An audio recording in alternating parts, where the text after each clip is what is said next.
Good evening, everybody, even though this is a morning when I'm recording it here on the 31st of January, but you're going to see us in the evening on the Thursday afterwards. So, once again, welcome back to SoDak Motorcycle Blog. Another entry into 2022. And, well, it's been a little bit since I've talked to you. Obviously, we talked to you a few weeks ago with a video talking about what I've learned, but this is probably the first time I've really talked about, hey, here's what's going on, here's what's coming up, which... First of all, how about those division playoff games, or not the division, the conference championship games? Those are some impressive games. I especially like the fact that Kansas City lost and is not going to the Super Bowl, so that makes me laugh quite profusely because I am a Denver Broncos fan, for those of you that do not know. So, yeah, the painess never dies when you're a sports fan, and you know, you could say, yeah, well, Denver didn't make the playoffs, and yep, they haven't made the playoffs since 2015, but you know what? I can take a little joy in the fact that Kansas City didn't get to a Super Bowl yet again, so that's always good news. But other than that, you know, a few things have happened. Heck, last week, Harley Davidson, they finally went full Dyna bro with a couple new bikes they had in their nice, cool little video, so that was all right. And as you'd expect, they put a flames on CVOs, so once again, nothing new from Harley Davidson there, although I was a little bit surprised by the fact they went full Dyna bro. It took them a while, but hey, there you go. They finally went full Dyna bro, so all you Dyna bros that spent all that time buying all that stuff to make your bikes, well, now some random dude can just go in and buy it and not really do any of the work that you did to get yours, so I'm sure that makes you feel awesome. I guess you could say now that Dyna bros are officially mainstream, now that Harley Davidson, you can buy a Dyna bro bike right out of the box. But anyways, that's just a few things that go on, and well, and then Canada's going crazy right now. Their truckers are going hog wild. So yeah, good times in the world. Anyways, so let's talk about 2022 coming up. We're in 2022 now, so as you can see, I haven't rode the bike yet. Haven't done anything with it yet.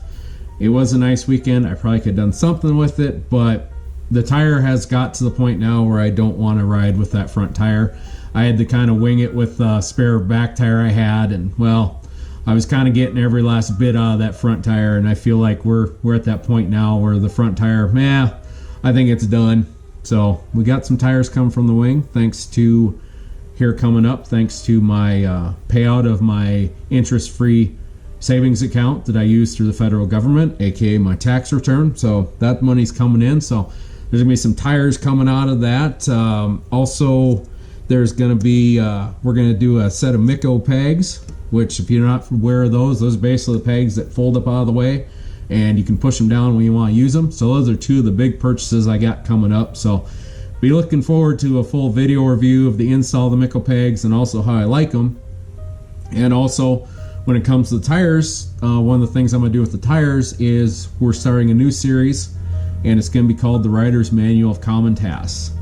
And in that, I will go over things that I think every rider should know how to do. And I think tire changes is actually one of those things that I really think every rider should know how to do. Doing them yourself, yeah, it's a little bit of work and it's some parts, but you don't need anything fancy. You don't need the full fancy Coates tire spinner, and you don't need the fancy bead breaker and everything else. There's common tools that you can use to get the desired effect, and frankly, you're going to save a bunch of money on having someone else do it for you, and you'll know that it's done right. So that's going to be one of the things coming out, as well as other videos for Rider's Manual Common Tasks. It's going to be such as changing your oil, changing your final drive oil.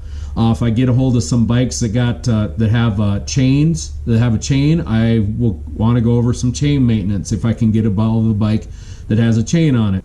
This year, we're going to do another iron butt run, which shocking, right? So this year's ride, we're going to do what's called the Bun Burner Gold. Now, for those of you that know before, a bun burner is 1,500 miles in 36 hours. Well, we're going to up the ante a little bit. The Butt Burner Gold is 1,500 miles in 24 hours. So it's going to be, from what I've seen online and some comments, from what I understand, this is probably one of the tougher ones you could do that is just the one-day deal. So we're going to attempt to do one of those. The silver level is 1,500 miles in 30 hours, so I think we'll at least be able to get that, but I really want to get that 1,500 miles in 24 hours. It's just another way to up the ante. I've got to pretty much have a route. I have 2 routes that are already figured out. I also got some tentative dates. We're looking at, it's already going to be, I'd say probably early to midsummer when we do it. It's kind of what it's looking like at the moment. Don't know for sure. Like I said, I'm not going to tell you all the details or when I'm doing it, because frankly, I don't want to deal with, I want to limit the slowdowns as much as I can.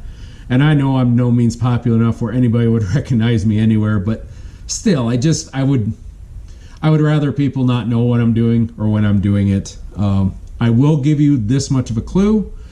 I-70 is going to play a role in it. And that's all I'm going to give you. I-70 will play a role in it. So there you go. You can kind of take that from what it's worth. But like I said, this will be my 3rd iron butt run. Hopefully I get it. So just one of those things, you keep working your way up, keep doing things. And honestly, I think the iron butt stuff, I think it makes for good holiday specials, makes good little adventures that I can put on the blog. And the iron butt stuff seems to always draw views. So I figure, you know what? I'll just keep pumping out iron butt stuff. I'll beat that dead horse till as long as I can, because why not? As far as me and my wife goes, as far as a vacation goes, we're looking at we're going to probably be heading to the Pacific Northwest this summer for about a week or so. So once again, I'm not going to tell you when, where, or how, exactly where, or how we're getting there, or when we're going. You're just all of a sudden going to see videos one day, on the SoDak Motorcycle Blog here, probably towards August, September timeframe. So, it's going to happen in the summer. So I'm looking forward to going up there. It sounds like there's a lot of good riding up there. It'd be just a whole new area to go explore, and I'm definitely looking forward to that. Speaking of my wife, the executive producer, we're looking at, she's probably going to make a few more appearances here on the SoDak Motorcycle Blog, hopefully in the coming year. One of the big things we're going to talk about is the Russell Day Long seat, our thoughts on it after having it for a year, and especially I want to do it especially from the perspective of the passenger. All these things you hear about, all these videos you see, all these ride videos, all this, everything is rider. Which, okay, I get that. But there's very much an unheard of person in this whole scenario, and that's if you've got a passenger. Let's be honest, your passenger has a say too. And also, if your passenger is not comfortable, they're not going to come for a ride. And I know a lot of you out there do not have a setup like I have, where I have a spouse that's like, hey, do whatever, don't get hurt, don't do anything dumb, have fun.